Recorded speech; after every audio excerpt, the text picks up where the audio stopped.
So welcome, Mina and Alex. Let's say it's a big pleasure for us, and we're super happy to have you on our Atomic team. Amazing. So both of you have been already 2 times on a podium, for you on GS and in slalom, for Alex 2 times in slalom. So let me ask, when was the time that you thought, okay, I had some great seasons, but it's probably time now for something new? Oh, for me, I've been thinking about it for a while, and it's not, I don't know why it was time now, but it just was.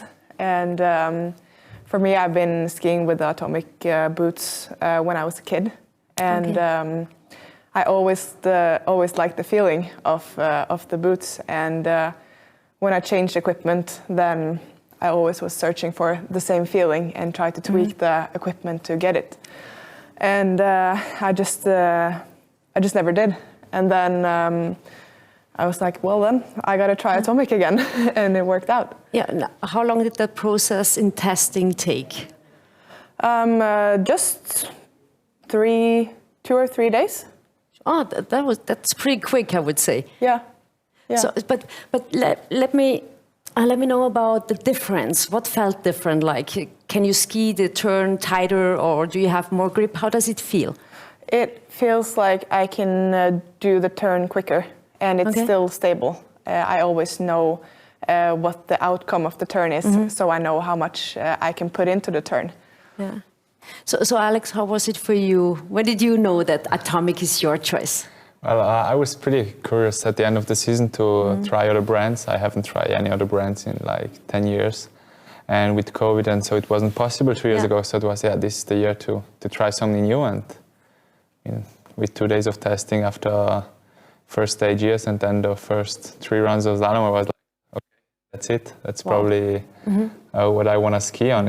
It felt different, and I was really happy about it. I knew that I had a lot of margin to become faster with those skis, so the decision was quite easy. Yeah, Mina just told us about the feeling. What would you say? What convinced you?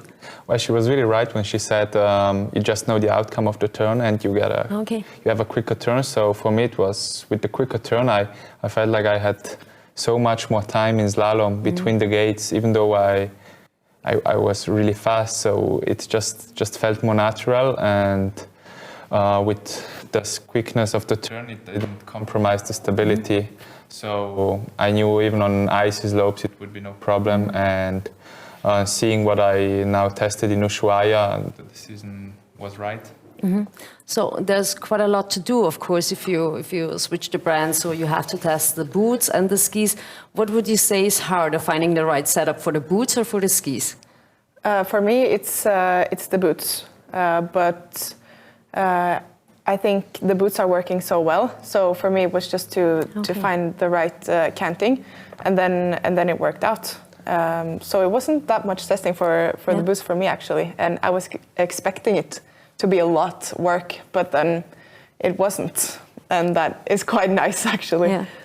Well, I had to put in a bit of work, but I quite fast found a setup which worked really well, and then it was just like try to find a bit of a stiffer boot and a bit of a softer skis, like the mix between the two of them, and in the right conditions, the right setup, and that's what we tried like now for 1 month, and we changed 2 or 3 things which seemed to work out really well, and we still have a lot of time before the first slalom race and then something for the GS races, and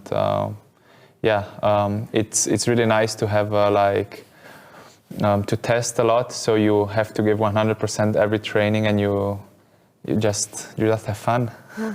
So, sounds great. So Mina, you just told me that you came back from a long camp, 4 weeks in South America, and your coaches told us that they have never seen you motivated like this. Oh, so my coaches.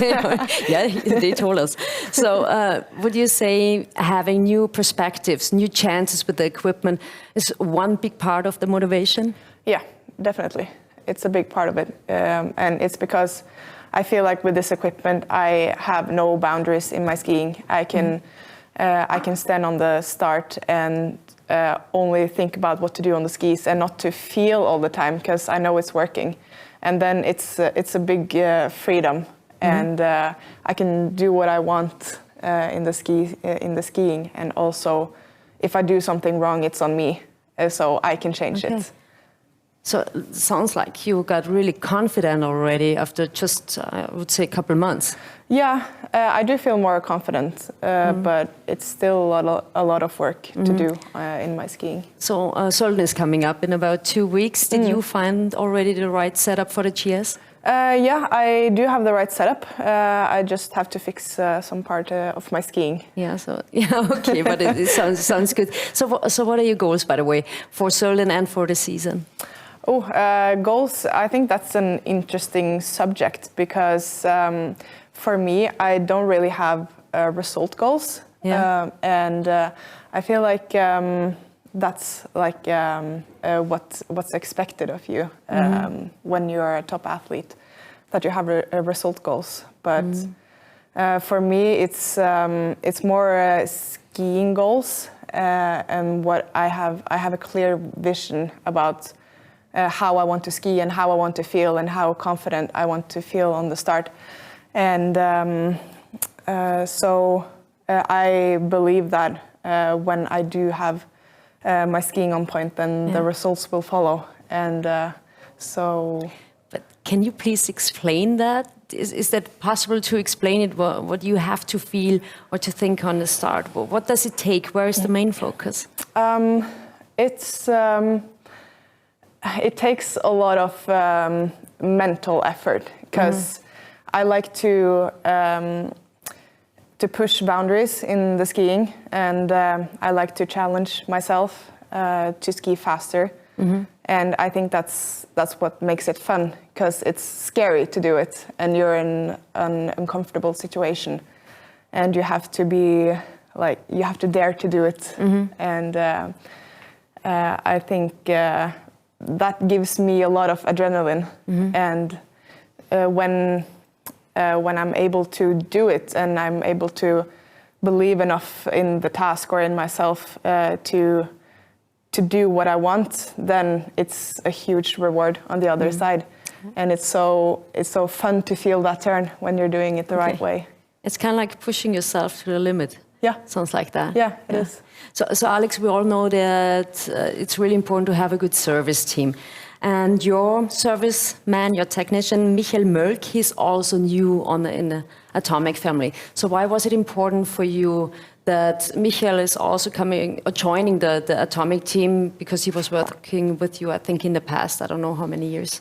Yeah, he's been 1 year with me. And I really wanted him to come with me, because I was super happy with him, the way he works, the way the calmness he gives to you on the start gate, and he's really professional. He really wants to work, like he's motivated and everything, and I think that would be the right decision to bring him with me. I mean, I have everything new this year, like skis and coach, so if the technician stays the same, then that would be perfect for me, and I'm super happy that I have this opportunity. And I now know how to talk with him. He knows how to talk with the brand, what we should do about skis, and it feels like it's really natural. It feels like the right thing. So Alta Badia is for sure one of the most legendary GS hills, and just a couple of minutes away from your hometown. I'm talking about that because you already celebrated your first victory on Atomic, and it was a GS in South America. So now I'm coming up to the topic GS, second event. What about that? Well, that was one of the main reasons for changing skis as well. I still need to do a lot of work, but with the coaches this year, we believe in a step-by-step approach. So we're not going to do Sölden. We're going to do the first European Cup races, and then try to start like with the right gear. I already made a big step forward in GS, but we want to take it calmly, and maybe this year I'm ready for, I don't know, Val d'Isère GS or Alta Badia GS, which would be a dream. I mean, when I was 8, 9, 10 years old, we used to go free skiing down the hill in the winter, and so doing a race there would be epic. Yeah, so that's one big goal. And what about World Championships? Are you thinking that far ahead, or are you taking it race by race? Well, you always want to think forward, but what I've seen in the last years, or at least what I've learned, is you don't have to focus too much on the big events. You just have to focus race by race and not focus on the result and do your best, and then the results will come. And that's what I'm trying to do this year, just not focusing on the results, but just trying to ski well. And if you do that, you're probably faster than if you focus on the results. So let's try a different approach. So what do you take out of a strong team with Manuel Feller, Marco Schwarz and Lukas Braten? Is there somehow a point where you say, okay, I benefit somehow? Well, I mean, they did a great job developing the skis because I changed. And I think it's good if you see them around in training, or you know a bit when you talk with the service guy, which skis they use or what they do different. Maybe if you see that they're really fast, really confident, or it's just you are maybe in a different team, but you still try to help each other or develop a ski which works well for everybody. And somehow with the experience they have, they can help you find the right setup. And I hope it's going to be great battles this year. Sure, it will. So thank you very much, Mina, Alex. All the best for you. And once again, we're really happy to have you. Thank you very much. Thank you. Yeah, and these 3 really brilliant tech skiers we were just talking about are my next guests. So I'm welcoming now Manuel Feller, Marco Schwarz and Lukas Braten.